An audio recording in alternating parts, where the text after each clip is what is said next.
اگلا سوال یہ ہے کہ خودکشی کرنا کفر یا شرک تو نہیں ہے، تو پھر کیا وجہ ہے کہ جو مسلمان خودکشی کرتا ہے اس کے لیے بھی ہمیشہ کے لیے دوزخ ہے اور اس کو اللہ تعالیٰ دوزخ میں پھینک دے گا؟ بہت کریٹیکل سوال ہے جی یہ بھی. یہ لفظ خودکشی نہیں ہوتا، خودکشی ہوتا ہے، خود کو مار لینا. ٹھیک ہے، یہ حقیقت ہے کہ بخاری اور مسلم دونوں میں حدیث موجود ہے کہ نبی صلی اللہ علیہ وآلہ وسلم نے فرمایا جس شخص نے خودکشی کی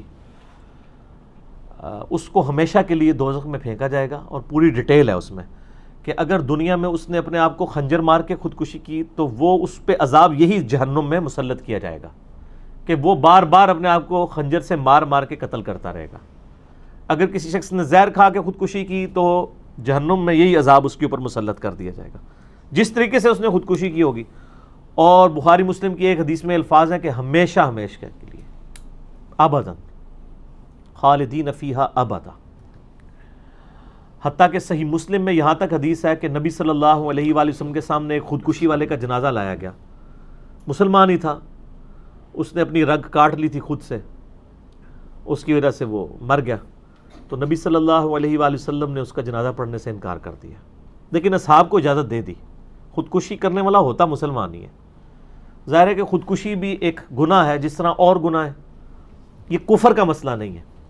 اب رہا یہ مسئلہ ہمیشہ ہمیشہ کی دوزخ، اس کے بارے میں امام ترمذی نے بھی یہ حدیث لی ہے بخاری مسلم کی، اور ان کا موقف تو یہ ہے کہ یہ جو الفاظ ہیں نا ہمیشہ کی دوزخ، یہ الفاظ جو ہے نا یہ محفوظ نہیں ہے، کیونکہ باقی جتنے راوی ہیں نا وہ ہمیشہ کے لفظ کے بغیر اس حدیث کو روایت کرتے ہیں، لیکن یہ ہمیشہ والے الفاظ بخاری میں بھی ہیں، مسلم میں بھی ہیں. تو دوسرے جو محدثین ہیں ان کا موقف یہ ہے کہ امام ترمذی نے جو یہ جرح کی ہے یہ غلط جرح ہے، روایت تو محفوظ ہے لیکن یہاں ہمیشہ سے مراد a long period of time ہے. ٹھیک ہے، جس طرح انسان غصے کے لیے کہتا ہے کہ میں کبھی تجھ سے بات نہیں کروں گا، یہ نہیں ہوتا کہ پوری زندگی نہیں کروں گا. ٹھیک ہے، میں انہوں اپنی شکل بھی نہ دکھائی ہوں قیامت تک، یہ بھی لفظ لوگ بول دیتے ہیں، قیامت تک تیرے نال گل نہیں کرنی، پھر کر لیتے ہیں. یعنی اپنے غصے کا اظہار ہے کہ ہمیشہ کے لیے، یہ لانگ پیریڈ آف ٹائم کے لیے وہ دوزخ میں رہے گا، لیکن الٹیمیٹلی وہ بخشا جائے گا اس لیے کہ وہ ہے تو مسلمان، کیونکہ اس کا جنازہ بھی پڑھا گیا ہے اور خودکشی والے کا جنازہ تو پڑھا جائے گا.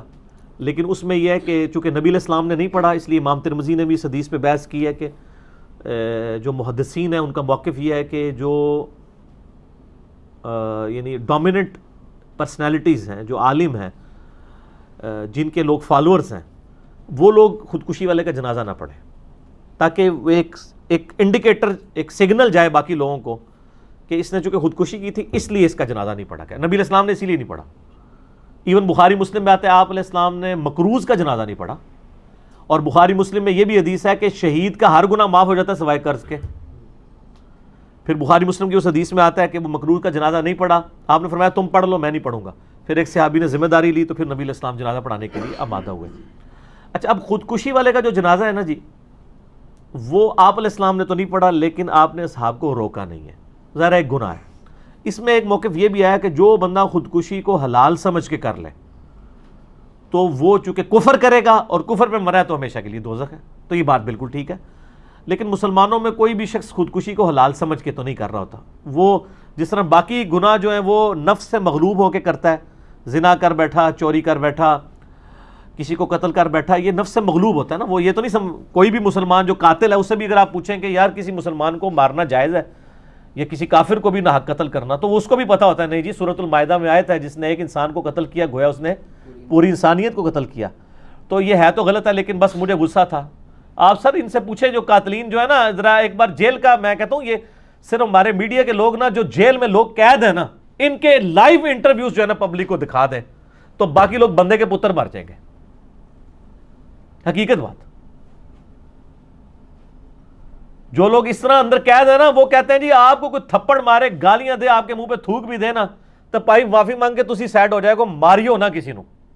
سر 15-20 سال جس کو جیل کاٹنی پڑ جائے، آپ کو 15 سال کے لیے اپنے گھر کے کمرے میں بھی قید کر دیں تو آپ مر جائیں گے اس تصور سے ہی.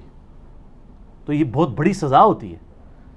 تو لہٰذا یہ جو جرم کر کے قید ہے نا، ان کی وہاں کی روداد لوگوں کو سنائے نا جو جیل کا ماحول ہے، تو باہر کے لوگ کبھی جرم کریں بھی نہ. وہ یہ تو باہر لوگ جذبے میں ایک جوش میں آ کے کوئی کام کر دیتے ہیں، پھر جب اندر جاتے ہیں ان کو پتہ چلتا ہے یہ تو بڑی مشکل زندگی ہے، یہ ہم مطلب اس طرح کرتے پھر رہے تھے. تو خودکشی والے کا جنازہ اہل علم نہیں پڑھیں گے جو دین میں ڈومیننٹ پرسنالٹیز ہیں. میں نے کئی دفعہ بتایا کہ ہمارے درس میں ایک بھائی آتے تھے، 2008-9 کی بات ہے، جب میں گھر میں سنڈے والے دن کو آنسر سیشن کرتا تھا. اس میں 8-10 لوگ ہی ہوتے تھے اس وقت. تو دعوت اسلامی سے تھے، تقریباً 17-18 سال عمر تھی ان کی. حفظ قرآن کیا ہوا تھا انہوں نے، اور ماشاءاللہ قرآن ان کو اچھا آتا تھا. پھر وہ ترجمہ کلاس میں بھی بیٹھنا شروع ہوئے، ان کے عقائد کی بھی اصلاح ہونا شروع ہو گئی تھی. اچانک ایک دن خبر آئی کہ وہ فوت ہو گئے ہیں. تو جب تحقیق کی تو پتہ چلا کہ وہ خودکشی کی تھی. کوئی چکر تھا، بل وہ مجھے اب ڈیٹیل نہیں پتہ کیا تھی. اس نے وہ جو سویپ ہوتا ہے نا، یہ تیزاب یہ پی لیا تھا. تیزاب تو تھوڑا سا بھی اندر گلے میں چلا جائے تو وہ تو اندر آنتوں کو کاٹ دیتا ہے نا، اس کی تو ریکوری نہیں ہوتی. تو جیلم کی ہسٹری کا سمجھ لیں چند بڑے جنازوں میں سے ایک وہ جنازہ تھا. یہاں پہ جوان موت کی وجہ سے لوگ چلے گئے نا. اب میرے تو درس میں آتا تھا، میرے ساتھ اس کا تعلق بھی تھا، سب کچھ تھا. میں صرف اس وجہ سے جنازے میں شامل نہیں ہوا کہ میری طرف سے ایسا سگنل نہیں جانا چاہیے کہ ایسے بندے کا جنازہ میں نے پڑھا ہے جس کو لوگ، یعنی اس وقت تو خیر اتنی فالوئنگ نہیں تھی، لیکن ہمارے اپنے لوگ تو جانتے ہی تھے نا میرے علاقے کے. اور مجھے پتا تھا کہ نبی علیہ السلام نے اس طرح پڑھنے سے منع فرمایا. باقیوں کو روکنا نہیں چاہیے، ہم نے کسی کو روکا نہیں ہے، لیکن میں نے جنازہ نہیں پڑھا تھا. اور یہاں پہ جو لڑکی لڑکا بھی خودکشی کر لیتے ہیں عشق مشوقی کے چکر میں، ان کا جنازہ بہت بڑا ہوتا ہے. تو یہ آپ خودکشیوں کو خود پروموٹ کر رہے ہیں نا سر. مطلب ایک مسلمان کو تو زیب نہیں دیتا کہ وہ خودکشی کرے. اس لیے آپ دیکھ لیں کہ جو لوگ پریکٹسنگ مسلمان ہیں نا، چاہے وہ کسی بھی فرقے کے ہیں، وہ خودکشی نہیں کرتے، کیونکہ ان کو پتا ہوتا ہے کہ یہ گناہ بہت بڑے لیول کا گناہ ہے. میں نے ویسے آج تک نہیں سنا کسی مولوی نے خودکشی کی ہو. اور تسی یہ نہیں کہنا کہ مولوی صاحب ویسے ہی روٹی ٹکر پورا ہو جاتا ہے انہیں کہ خودکشی کرنی ہے. اتنا بھی نہیں ہے، مشکل لائف گزار رہے ہوتے ہیں. لیکن دین پہ چلنے کی وجہ سے کم از کم اتنی سمجھ ضرور آ جاتی ہے کہ جو تھوڑا بہت بھی دین کا جاننے والا ہے نا، وہ خودکشی کرتا نہیں ہے. یہ سارے دنیا کے چکر میں کر رہے ہوتے ہیں. جتنے دیندار لوگ ہیں نا، ان میں بہت کم ریشو ہے، نگلیجیبل ہے. اور جو دنیا سے محبت کرنے والے ہیں، آپ یورپ امریکہ میں دیکھ لیں خودکشی کا رجحان کیا ہے. وہ دنیا اورینٹیڈ ہے. ان میں دنیا میں کوئی ناکامی آ گئی، وہ کہتے ہیں جناب بس اب اس دنیا میں ہمارے لیے کچھ نہیں رہا. اب تو کہتے ہیں کہ مر جائیں گے.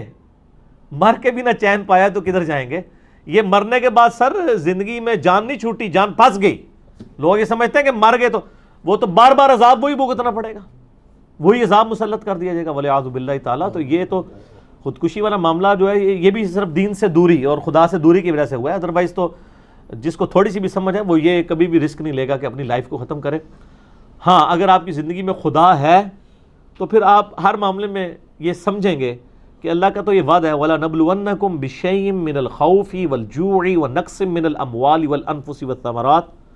ہم تمہیں ضرور آزمائیں گے خوف سے، بھوک سے، جان اور مال میں نقصان سے. الٹیمیٹلی چیک کریں گے کون صبر کرنے والا ہے. انبیاء کرام پہ تھوڑی تکلیف آئی ہیں. جامعہ ترمذی میں حدیث ہے سب سے زیادہ تکلیف پیغمبروں پہ آتی ہیں، اس کے بعد ان پہ آتی ہیں جو پیغمبروں کے بعد اللہ تعالیٰ کو محبوب ہوتے ہیں، اور اس کے بعد ان پہ آتی ہیں جو ان کے بعد اللہ تعالیٰ کو سب سے بڑھ کر محبوب ہوتے ہیں. حضرت حسین بن علی رضی اللہ تعالیٰ عنہ علیہ السلام پہ کتنی تکلیف آئی ہے. کوئی سوچ سکتا ہے کہ پورا خاندان جو ہے وہ ایک ہی دن کے اندر ختم کر دیا جائے سمیت ان کے، اور نہ صرف ختم کیا جائے بلکہ گھوڑوں کے ٹاپوں کے نیچے لاشوں کے ٹکڑے کیے جائیں. سر لوگ تو دنیا میں مثال دیتے ہیں نا جی، وہ جوان بیٹے کی لاش جو ہے وہ ایک باپ کے کاندھے کے اوپر سب سے بڑی وزنی دنیا میں چیز، اور وہاں پہ کتنے بیٹے قربان ہو گئے اور ایک ایک کی لاش حضرت حسین بن علی خود اٹھا رہے ہیں. تو سر پھر مرتبہ جب ملتا ہے تو پھر وہ تکلیف بھی اٹھانی پڑتی ہے. یہاں لوگ سمجھتے ہیں تکلیف کا مطلب یہ ہے کہ کوئی اللہ تعالیٰ کی طرف سے یہ ایسا نہیں ہونا چاہیے تھا. اس میں قصور ہمارے واعظین کا بھی ہیں. یہ جو لوگوں کو کہانیاں کرا رہے ہیں جی آپ بس جی نماز شروع کر دیں تو ساری تکلیفیں دور ہو جائیں گی. سر یہ کہاں لکھا ہوا ہے؟ تو نبی علیہ السلام ان کے صاحب نمازیں نہیں پڑھتے تھے، ان کی تکلیفیں کیوں نہیں دور ہوئی ہیں؟ تکلیفیں تو آنی ہیں. اور سر لوگوں کو تکلیفوں کے لیے گائیڈ کریں. گاڈ کے تصور کے بغیر آپ دنیا نہیں گزار سکتے، کڑ کڑ کے مر جائیں گے.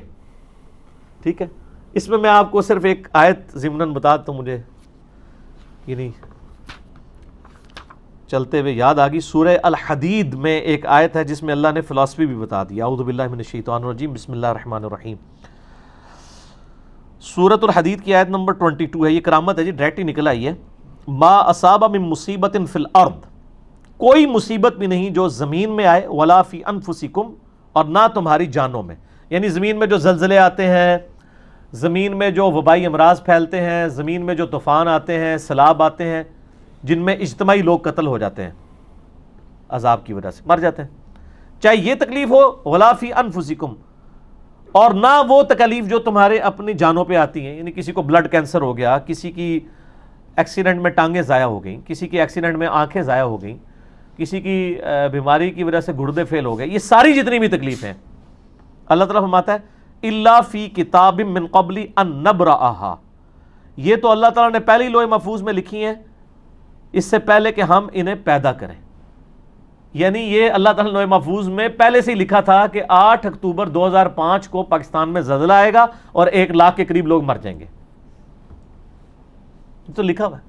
ویسے روزانہ ہی 1.5 لاکھ بندہ مر رہا ہے، لیکن وہ ہائی لائٹ نہیں ہوتا نا، کیونکہ سکیٹرڈ فارم میں مر رہا ہے. سر ہر 1 گھنٹے میں 6000 بندہ مرتا ہے، 1.5 لاکھ بندہ روزانہ مرتا ہے، اور ان میں سے 1.5 لاکھ مرنے والوں میں سے 30,000 سے زیادہ مسلمان ہوتے ہیں. ذرا دنیا میں ہر 5واں بندہ مسلمان تو ہے ہی ہے نا، لیکن اسی کہنا جی وہ بلے شاہ سا مرنا نہ ہی غور پہ کوئی اور میں کتنے مرنا ہے. تو لیکن یہ پھر اللہ عبرت بنا دیتا ہے، اکٹھے جب اٹھاتا ہے نا 1.5 لاکھ، ویسے تو روزانہ ہی اٹھا رہا ہے، تو وہ پوری دنیا کے لیے عبرت ہو جاتی ہے. مرنے تو ہوتے ہیں، لوگ کہتے ہیں کیا قصور ہے، وہ اللہ تعالیٰ نے ویسے ہی مارنے ہوتے ہیں بندے، اتنے تو روزانہ مار رہا ہے، جنگ میں اٹھا لیتا ہے. تو اللہ تعالیٰ فرماتا ہے ہم نے پہلے ہی لوح محفوظ میں لکھ دیا، ان ذالک علی اللہ یسیر، اور یاد رکھنا یہ اللہ کے لیے بڑا آسان ہے. یہ نہ سمجھنا کہ اتنا ڈیٹا. لکی لا تأسوا علی ما فاتکم، یہ ہم نے اس لیے کیا تاکہ تم مت افسوس کرو جو تم سے جاتا رہے. ہم نے لوح محفوظ میں تمہاری تکلیف اس لیے پہلے سے لکھ لی تھی کہ جب یہ تکلیف آئے تو یہ کہنا کہ ہائے یہ کیا ہو گیا. ولا تفرحوا بما آتاکم، اور اس پہ شیخی مت بگاڑنا جو تمہیں مل جائے، تکلیف ہو یا آسانی، یہ دونوں پہلے کی لکھے ہوئے تھے. واللہ لا يحب كل مختار فخور، اللہ تعالیٰ ہر شیخی بگاڑنے والے کو پسند نہیں فرماتا. تو اللہ تعالیٰ ہمارے یہ تکلیفیں ہم نے پہلے اس لیے لکھ لی تھیں تاکہ تم یہ افسوس نہ کرو کہ ہائی یہ میرے ساتھ کیا ہو گیا. اب لوگ کلمات کفر بھی بول دیتے ہیں، ہائی جی میرا ہی منڈا رہ گیا سی چکنے واسطے اللہ نو، میرا ہی بچہ رہ گیا تھا کہ اس کو اللہ تعالیٰ موت دیتا. تو سر پھر آپ خدا کو کیوں مانتے ہیں؟ چھوڑ دیں. خدا کو ماننے کا مقصد ہی یہ تھا، اور آپ دیکھیں اس کو ماننے میں آپ کو صبر تو آئے گا، اس پہ اجر بھی ملے گا. دوسری طرف اگر نہیں مانیں گے تو کیا تکلیف ٹل جائے گی؟ آپ کا ہی بھلا ہے، وہ تکلیف تو آنی ہی آنی ہے. یا تو نا خدا کا انکار کرنے سے تکلیف ٹل جانی ہے، تکلیفیں تو آنی ہیں. کیا خدا کے منکرین اور مجرمین کے اوپر تکلیفیں نہیں آتی ہیں؟ آتی ہیں. ہمیں نہیں نظر آ رہی ہوتی. آپ کو کتنے لوگ خوشحال نظر آ رہے ہوتے ہیں دنیاوی اعتبار سے. ہر بندے کو اللہ نے کہیں نہ کہیں ٹیسٹ کیا ہوتا ہے. کسی کا کوئی معذور بچہ ہوتا ہے، کسی کی ماں دائمی مرض میں مبتلا ہوتی ہے، اور خود کروڑ پتی ہوتا ہے لیکن وہ نمک مرچ والا کھانا نہیں کھا سکتا.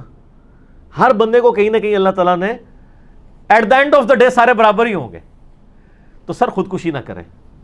سب کچھ کر لیں لیکن خودکشی نہ کریں. سب کچھ سے مراد جو جائز ہے، یہ نہیں کہ ناجائز، لیکن یہ بہت بڑا جرم ہے، اس کا عذاب بہت سخت ہے. وَلِعَوْذُ بِاللَّهِ تَعَالَى. نجیب بھائی نیکسٹ کویشچن ہے جو لاسٹ مجلس گزری ہے اس سے متعلق ہے. یہ ہاں جی، پچھلی مجلس نمبر 39 میں آپ نے خودکشی کے حوالے سے ہمیشہ عذاب کی تعویل ایک لمبے عذاب سے کی تھی. ہاں جی. کیا کسی صحیح حدیث سے ثابت ہے کہ خودکشی والے کرنے والے کی بھی مغفرت ہو سکتی ہے؟ خودکشی کے حوالے سے میں نے پچھلی دفعہ ڈیٹیل سے سوسائڈ کے اوپر ڈسکشن کی تھی کہ بخاری مسلم میں احادیث بھی بیان کی تھی کہ ہمیشہ کے لیے دوزخ میں اس کے اوپر وہ عذاب مسلط کر دیا جائے گا جو وہ جس طریقے سے اس نے خودکشی کی ہے. اگر کسی نے گلا کاٹا ہے تو وہ گلا ہی کاٹتا رہے گا اپنا، کسی نے زہر کھایا تو زہر کھاتا رہے گا، نعوذ باللہ. تو یہ مسلسل عذاب جاری رہے گا. اس پہ امام ترمذی نے جرح کی تھی. جو الفاظ ہیں نا ہمیشہ کے لیے، وہ کہتے ہیں یہ ضعیف ہے، حالانکہ وہ بخاری مسلم میں. تو دوسرے محدثین نے جواب دیا یہ خالدین فیہا ابدا کا مطلب ہے کہ ایک لانگ پیریڈ آف ٹائم، کیونکہ خودکشی کرنے والا کافر نہیں ہوتا، کیونکہ اللہ رسول کا تو اس نے انکار نہیں نہ کیا ہے، ایک گناہ کبیر ہے. اس کی ثبوت میں ایک حدیث ہے جس میں شائبہ کیا بالکل کلیئر کٹ ملتا ہے کہ خودکشی والے کی بھی مغفرت ہو جائے گی. وہ صحیح مسلم میں ایک حدیث ہے اور وہ آپ کو مشکات کی 30 جلد میں بھی مل جائے گی.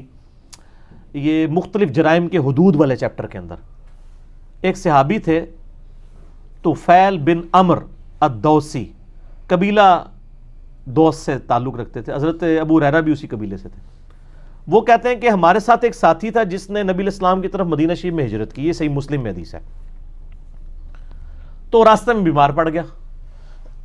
اب بیماری اتنا غلبہ ہوا کہ اس نے اپنے یعنی چھری یا کوئی خنجر نکال کے نا اپنی رگ کاٹ لی تاکہ میں مر جاؤں اس بیماری سے تو میری جان چھوٹ جائے. اور وہ اتنا خون نکلا کہ بلڈ پریشر لاس ہو گیا، وہ مر گیا. اب وہ جب مر گیا تو اس کو مرنے کے بعد حضرت طفیل بن عمر رضی اللہ تعالیٰ عنہ کہتے ہیں میں نے خواب میں دیکھا، اور خواب ظاہر نبوت کا 46واں حصہ ہے، اور اس وقت جب کہ نبی علیہ السلام دنیا میں موجود ہوں تو اس وقت خواب میں اللہ تعالیٰ نبی کو بھی وحی کرتا تھا اور صحابہ کرام تک بھی باتیں پہنچاتی. جیسے اذان کا طریقہ جو صحیح مسلم میں آتا ہے وہ خواب میں ایک صحابی کو سکھایا گیا تھا. اچھا، انہوں نے خواب دیکھا کہ بڑی اچھی حالت میں وہ صحابی خودکشی کرنے والا، لیکن اس نے اپنا ہاتھ جو ہے نا اس کے اوپر پردہ کیا ہوا ہے.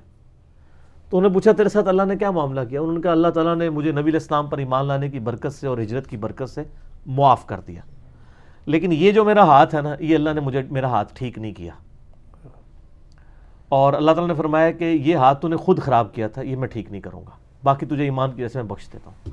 تو نبی علیہ السلام کو جب انہوں نے خواب یہ بیان کیا نا تو آپ نے کہا کہ اللہ اس کے ہاتھوں کو بھی معاف کر دے. حضور نے دعا فرما دی.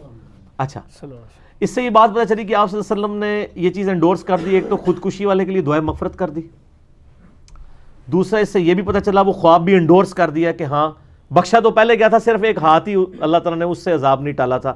عذاب کیا مطلب وہ مفلوج ہی تھا. تو یہ چیز ان محدثین کو سپورٹ کرتی ہے اور امام ترمذی کے موقف کو غلط ثابت کرتی ہے کہ حدیث وہ صحیح ہے، اور جو محدثین نے تعویل کی ہے نا کہ توبہ قبول ہو جائے گی وہ بالکل ٹھیک ہے. اچھا، اس میں ایک اور پوائنٹ بھی پتہ چل گیا جو میں نے ایک دعویٰ کیا تھا کہ امام شافعی کا قول ہے کہ اگر کوئی صحیح حدیث بھی اجماع امت کے خلاف ملے تو وہ نہیں ایکسیپٹ کی جائے گی، خبر واحد. اب یہ صحیح حدیث کو اجماع امت نے ریجیکٹ کر دیا، اس حوالے سے ریجیکٹ نہیں کرنا چاہیے، تعویل کر لی کہ خالدین فیہا ابدا کا مطلب امت نے یہ نہیں لیا کہ خودکشی والا ہمیشہ دوزخ میں رہے گا، بلکہ لیا لانگ پیریڈ آف ٹائم. اجماع نے تو یہی لیا ہوا ہے نا. کوئی مسلمان کسی کا عقیدہ نہیں ہے. میں نے بتایا مسلم شریف میں نبی علیہ السلام نے تو جنازہ نہیں پڑھا لیکن آپ نے روکا بھی نہیں. وہ تو آپ نے شہید مقروض کا بھی جنازہ نہیں پڑھا جب تک قرض نہ اس کا ادا کیا جائے. تو اس سے یہ بھی بات پتہ چل گئی کہ اجماع امت جو المصطلح الحاکم میں حدیث ہے 399 انٹرنیشنل نمبر کے مطابق کہ میری امت کبھی بھی گمراہی پر جمع نہیں ہوگی. تو اجماع امت نے بھی یعنی اس کی حفاظت کی کہ خودکشی والا خودکشی کرے بھی تب بھی وہ کافر نہیں ہوتا، گناہ کبیرہ ہے اور بہت بڑا عذاب ہے اس کے لیے. الٹیمیٹلی ایک نہ ایک دن وہ نجات پا دے گا. وہ تو بخاری مسلم میں حدیث ہے نا کہ جس نے ایک دفعہ کلمہ پڑھا صدق کے دل سے بھی اپنا عذاب بھگت کے ایک نہ ایک دن وہ دوزخ سے نکال کے جنت میں لے جایا جائے گا. لیکن سر یہ اس میں بھی یاد رکھیے گا، یہ لوگ کہتے ہیں نا ایک پھیرا لگے گا، یہ بڑا مشکل کام ہے سر. ہم تو موم بتی کے فلیم پہ ایک منٹ کے لیے نہیں ہاتھ رکھ سکتے. دوزخ کا تو ایک منٹ کا پھیرا بھی نہیں کوئی برداشت کر سکتا، اور پھر ہزاروں سال کا ان امیجنیبل ہے سر. ہم سے تو گرمی نہیں جون جولائی کی برداشت ہو رہی سب کانٹیننٹ کی، ٹھیک ہے، بغیر پنکھے کے نہیں رات کو نیند نہیں پڑتی ہے، حالانکہ یہ عذاب بھی نہیں ہے. اور بخاری مسلم کی حدیث ہے کہ جو آخرت کا عذاب، آخرت کی جو آگ ہے نا دوزخ کی، وہ دنیا کی آگ سے 70 گنا زیادہ تیز ہے. یہ بخاری مسلم دونوں میں حدیث ہے. مشکات میں بھی آپ کو جہنم والے چیپٹر میں حدیث مل جائے گی. وَلِعَاذُ بِاللَّهِ تعالی اللہم اجرنا من النار، اللہم اجرنا من النار، اللہم اجرنا من النار. آمین. اللہم من احییتہ منا فاحیہ علی الاسلام ومن توفیتہ منا فتوفہ علی الایمان. آمین. آمین.